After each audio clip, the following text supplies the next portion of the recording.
имаме за радост во Неговото царство, знаеме да Он ќе дојде по сила и слава како што веќе. Ние знаеме да Тој веќе дошол неброени пати и се покажал на своите верни. Нели дојде кај Јован Боговидецот, кому ги кажа сите оние зборови, еве ќе дојдам наскоро. Јован го гледал по сила и слава и ја почувствувал неговата рака врз себе, кога се уплашил и паднал неговите нозе како мртв и ја стави десницата своја на мене. Нели дојде кај Савле, кога овој најпрво дишеше со омраза кон христијаните и кога на пат за Дамас падна на земјата, видувајќи го Господа и го слушна неговиот глас: Савле, Савле, зошто ме гониш? И повторно нели дојде во срцето на свети апостол Павле, кога признава: не живеем јас, него Христос живе во мене. И нели дојде кај многу бројните маченици и маченички за неговото име, да ги храбри, излечи и помилува.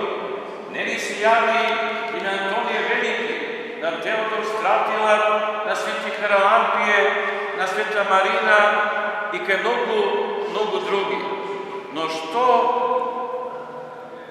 зборуваше, нели тој на третиот ден се врати од царството на смртта и дојде кај апостолите и многу пати дошол на помош на црквата и од мртви ја воскреснувал, кога неговите непријатели се радувале мислејќи да секогаш неговата црква ја предале на смрт. Нели се покажа со својата сила во црквата и за време на Нерона, како и време на Константина, во време на Јулијан, како и во време на Јустинијан, како и во време на турското и моголското угнетување на христијаните. О, браќа и сестри мои, верни, не дозволувајте да се прелажете. Он дошол безброј пати и ден денес доаѓа.